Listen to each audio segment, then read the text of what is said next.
প্রশ্ন, ভিকু কী উপায়ে পাঁচিকে রাখনি হিসেবে পেয়েছে, আলোচনা করো। তারা কোথায় ঘর বাঁধার উদ্দেশ্যে যাত্রা করেছিল?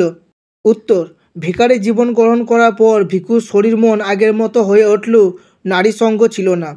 যুবতী ভিখারিনী পাঁচিকে তার পছন্দ হয়, প্রস্তাবও দেয়, কিন্তু চালচুলোহীন ভিকুকে পাঁচি পাত্তা দেয়নি।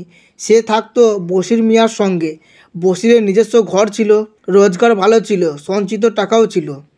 এই বশিরকে পরলোকে পাঠাতে না পারলে পাঁচি তার হবে না, এটা বুঝেই ভিকু বশিরকে খুন করবার পরিকল্পনা করে। খুন করার মতো কোনো অস্ত্র তার নেই। কুড়িয়ে পাওয়া একটা লোহার শিক পাথরে ঘষে ঘষে এক মাথার চকা করে সেটাকে অস্ত্র হিসেবে নিয়ে এক রাতে রওনা হলো বশিরের বাড়ির দিকে। বশিরকে অনুসরণ করে একদিন তার বাড়িটা চিনে গিয়েছিল সে। ঘরের ঝাঁপের দরজা সরিয়ে ঘরে ঢুকে ভিক্ষু একটু ভাবে।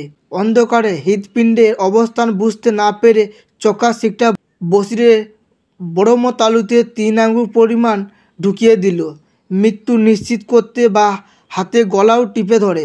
পাঁচি ভয় পেয়ে চিৎকার করতে গেলে ভিকু বলে, চুপ থাক, চিল্লাবি তো তরু মায়রা ফেলুম।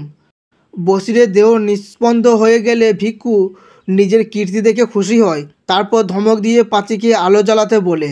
বশিরের টাকা পয়সা কোথায় আছে সেটা জেনে নিয়ে সেগুলো সংগ্রহ করে নিরাপদ আশ্রয়ের সন্ধানে চলল। ঘর বাঁধার উদ্দেশ্যে ভিকু আর পাঁচি চলেছিল সদর শহরে। সেটা ঠিক কোথায় স্পষ্ট করে বলা যায় না।